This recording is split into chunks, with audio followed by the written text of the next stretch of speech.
welcome to all of you. And today we have arrived our new branch. And today our sir will teach you advanced class of contrast. So let's enjoy and have fun here. Wow. So thanks Abhiram for just introducing today's topic. As we are well familiar that today we are going to have a detailed explanation of the topic adverb clause of contrast. तो देखिए मैं आपके लिए एक glance लेकर आया हूँ। Adverb clause हमने पहले से पढ़कर रखा है। एडवर्ब क्लॉज के 10 काइंड्स होते हैं। मेरे पास जो शॉर्ट एक्रोनिम था TP adverb clause of time, TP T time P place, ठीक है ना। दो आपके माइंड में था, T for time, P for place. और हमारे पास जो नेक्स्ट है C for conditions and P for purpose. चार हम लोग पैटर्न हो गया, T time P place, C condition P purpose. Clear है। जो नेक्स्ट हमारा एक्रोनिम है वो है CRC contrast and are reason. तो आज का टॉपिक है हमारे पास adverb clause of contrast. Contrast word से ही पता होता है विरोधाभास, जब दो चीजें आपस में क्या करती है एग्री नहीं कर पाती है।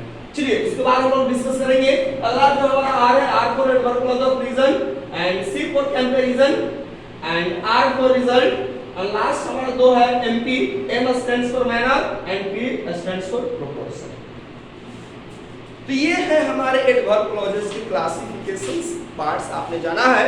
अब मैं आपको बताने वाला हूं एडवर्ब क्लॉज ऑफ कंट्रास्ट। तो चलिए सबसे पहले हमारे लिए जो टर्म है adverb clause of contrast. Adverb पता है एडवर्ब क्या होता है, जो वर्ब को कोई एडजेक्टिव को और अनदर एडवर्ब को क्या करता है, क्वालिफाई करता है। क्लियर है। तो जो हमारा एडवर्ब होता है वो एडजेक्टिव वर्ब और अनदर एडवर्ब को क्वालिफाई करता है। क्लॉज पता है पार्ट ऑफ द सेंटेंस होता है जिसमें मिनिमम एक सब्जेक्ट एक फाइनाइट वर्ब होना चाहिए, ठीक है ना। पार्ट ऑफ द सेंटेंस, ठीक है, जिसमें minimum one subject one finite verb होनी चाहिए। अब टर्म है हमारे पास कंट्रास्ट। तो कंट्रास्ट क्या होता है दोस्तों, जैसा कि हमको पता है कि जब दो बात होती है समझ आपस में एग्री नहीं कर पाती है तो वहां पर हम कहते हैं कि कंट्रास्टिंग सिचुएशंस क्रिएट हो रहा है। मैंने कहा suppose our classes often run at 5 PM। मैंने कहा कि 4 PM से कल से चलेगी, नहीं से नहीं से we are comfortable at that time. Contrasting situations हो गई, ठीक है। तो कंट्रास्ट में हम लोग जानते हैं विरोधाभास, जब चीजें आपस में एग्री नहीं कर पाती है। तो इसको समझने के लिए हमारे पास सबसे पहले कंजंक्शन समझना है कि कौन कौन से कंजंक्शंस है जिससे एडवर्ब क्लॉज ऑफ कंट्रास्ट की शुरुआत होती है। अर्थात जो कंजंक्शन बनेगा वो कंजंक्शंस का नाम टू बी फाइंड हियर, ठीक है। वो कंजंक्शन से हमारे पास सबसे पहले दो, इसी का सिनोनिमस वर्ड रहेगा ऑल्दो, ठीक है। इसी के बाद हमारे होगा इवन इफ या even though,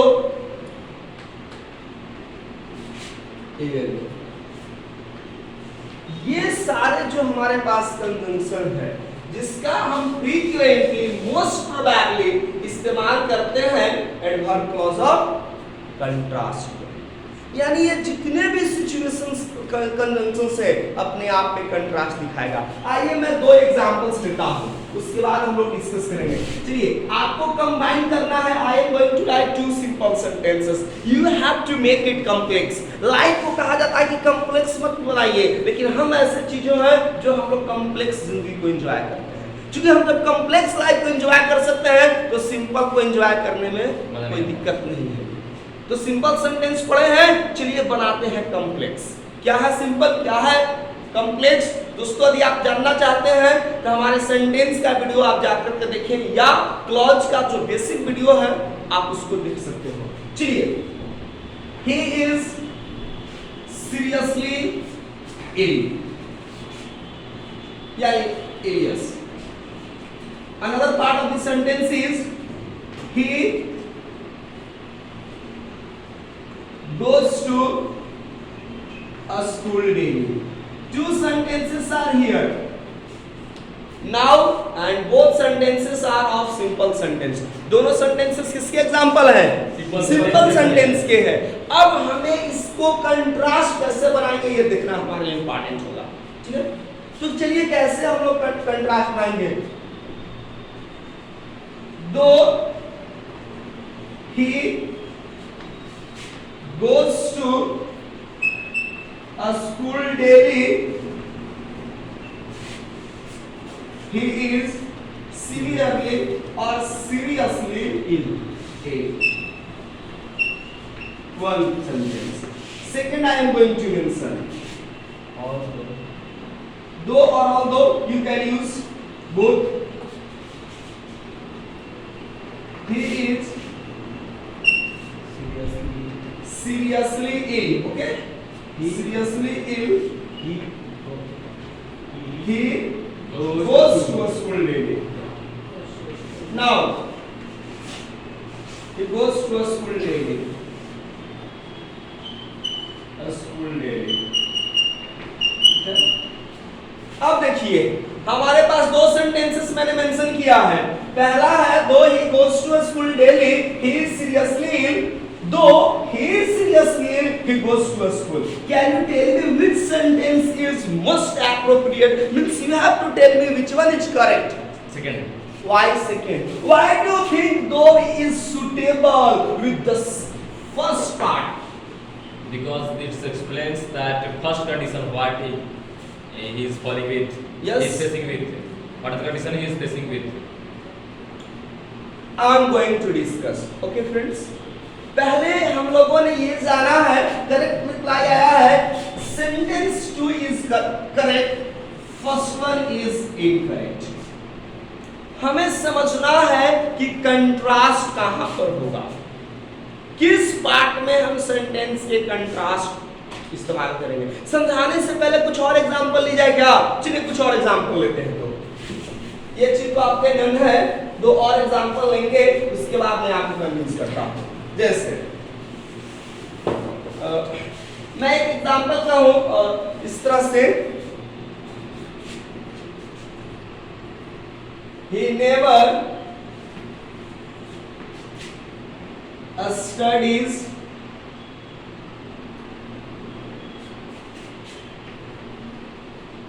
he gets good marks in exam in the exam। दिख रहा है कि कहीं ना कुछ ऐसा कुछ है। Yeah. नाउ नेक्स्ट पेयर में आपको दे रहा हूं। He runs slowly. He wins the race. चलिए अर्थात ऐसा लगता है कि सेंटेंसेस कह रहा है। यही तो खासियत हमारी इंग्लिश की, हम पढ़ते नहीं सेंटेंसेस के साथ खेलते हैं और आप भी खेल सकते हैं। बस आप देखिए सेशन को, काफी इंटरेस्टिंग है, काफी मजेदार है, अंत तक जरूर देखें। तो अब हम आपको चलिए फर्स्ट को छोड़कर के अब थर्ड से ही बात करेंगे। थर्ड सेंटेंस है हमारे पास, थर्ड पेयर जो है he runs slowly he wins the race। Definitely है कि यदि कोई व्यक्ति स्लोली रेस को मतलब स्लोली रन करता है तो ये बात बिल्कुल नन्हे है कि he is going to be defeated, he is not going to be the winner, But the race might be slow race. okay definitely, क्योंकि आज तेज है, फास्ट टाइप स्टाइल है। आप पलक झपकिएगा आप देखेंगे कि मैं तो काफी आगे हूँ, पीछे वाला हमारा एथलीट कितना पीछे है। आप पीछे घूमे कि पिछला आगे इतना निकल जाएगा कि आप कैच भी नहीं कर सकते हैं। So never turn back in your life. Life में बैक होकर बस निकल पड़े। Awake, arise and not stop until the goal is reached. Just दिखना है तो सिर्फ शिखर के पास कुछ करके, पीछे इधर नहीं। तो अब हमें कंडीशंस कंट्रास्ट कहां पर है कि अब ये है ही विंस द रेस। तो इसका ये जो सेंटेंस है इसका ये कंट्रास्टिंग सिचुएशंस बताया जा रहा है कि अर्थात इसने रेस को जीता है तो निश्चित तौर पर वो तेज सबसे दौड़ा होगा, लेकिन यहाँ पर उल्टी बात हो रही है, दौड़ा बिल्कुल भी तेज नहीं और फिर भी विनर बन गया, फिर भी रेस को जीत लिया। तो यही पार्ट जो है कहीं ना कहीं बताइए कि क्या ये कंट्रास्ट ये सेंटेंस के लिए नहीं है? डेफिनेटली है। तो हम क्या सेंटेंस को this is up to now simple sentences, this is up to now Simple sentences. Simple sentences. Now we are going to make it complex. अब हम लोग इस सेंटेंस को complex बनाने जा रहे हैं। तो सबसे पहले हम लोग क्या करेंगे? Although he runs slowly. चलिए मैं आपको बता दूं, दो या although जो भी कंजंक्शंस है हमारे पास, दो although दोनों इक्विवेलेंट है, हम इस्तेमाल करेंगे फॉर शोइंग कंट्रास्ट सिचुएशंस। ठीक है? तो दो या although दो भी आप आंसर कर सकते हैं।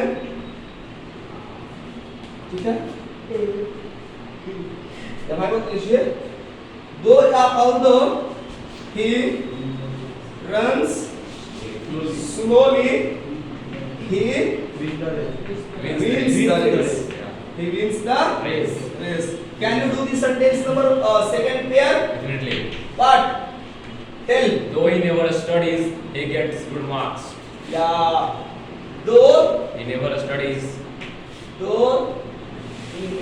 never studies, studied, he gets good marks in the exam. he Gets good marks in the exam. gets Good marks good marks in the exam. in the exam. कितनी कंट्रास्टिंग सिचुएशन है कि बंदा बिना पढ़े exams में अच्छा marks लाता है। No one can believe this, that's completely unbelievable. Is it okay? It's incredulous. So here now let me just analyze this sentence.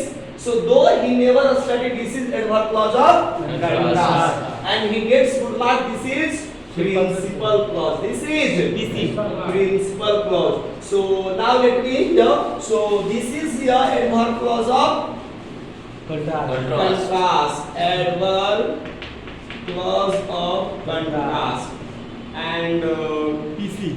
This is also PC. And he wins the race. This is PC, principal principal clause. clause. So I think up to now आप clear हो चुके हैं। ये दो example से कि he goes to जो school daily है, इसका ये बिल्कुल कंट्रास्टिंग सिचुएशंस है, कंट्रास्टिंग एक्सप्लेनेशन है कि कोई बंदा डेली स्कूल जाता है, इसका मतलब he is fit, he is healthy, there is no problem, he is physically fit we can say.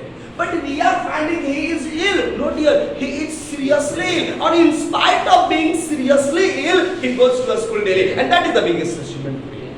And that is the contrasting situation. Understand? So now let me find out sentence number one is incorrect, means the first one is, so though he is seriously ill, this becomes adverb clause of contrast.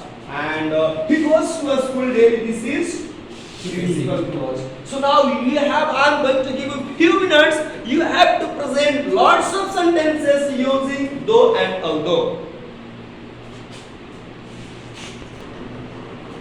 चलिए दोस्तों, तो चलिए मैं आपने देखा adverb clause of contrast को मैं कुछ और एग्जांपल्स आपको देता हूं। पहले मैं फिर से समझाऊं कि आप although, दो या इवन इफ और इवन दो का इस्तेमाल किसी भी चारों में से किसी का भी कंट्रास्टिंग सिचुएशंस में आप फ्रीक्वेंटली कर सकते हैं। तो आइए मैं कुछ एग्जांपल पेयर ऑफ सेंटेंसेस लिख रहा हूं, आप मुझे बताइएगा। दो although को आप जनरली इग्नोर कीजिए, अवॉइड कीजिए, आप इस्तेमाल कीजिए इवन इफ और इवन इफ। तो चलिए मैं सेंटेंसेस ले रहा हूं। It rains heavily, it rains heavily, ठीक है? He will attend his class regularly. चलिए एक sentence,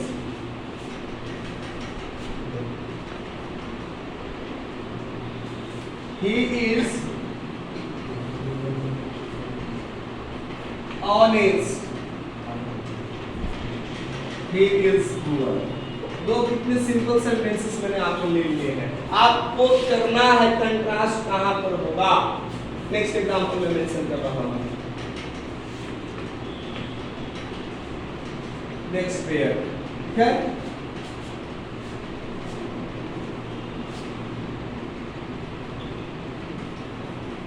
He often meets with, not of here, just mention here. Okay. He often meets with an accident. Next, he drives his car slowly. Safely मैं mention करता हूँ. Safely. ठीक है? 3 pair of sentences have been mentioned. Means total 6 sentences are there. Now we have to put contrasting situations. We have to create contrasting situation using the conjunctions though, although, even though, or even. Right? To sentence number 8, when Sabri he will attend his class regularly. What will be the contrasting situation? Which part of the sentence of the pair first create contrasting situations? So it rains heavily. Yeah. ये जो sentence है दो it rains heavily, यह contrasting situation create करेगा in the sentence number 2 of the first pair. But sir, what's the reason that you have mentioned before that Mention here just like even if यद्यपि कि it rains, यद्यपि कि ये बारिश होती है, क्या होगी फ्यूचर में, ठीक है ना? फिर भी वह क्या करता है, तथापि वो अपना क्लास रेगुलरली करता है. आप इसको प्रेजेंट में भी मेंशन कर सकते हैं, मैंने बताया है कि ये नॉर्मल चीज है.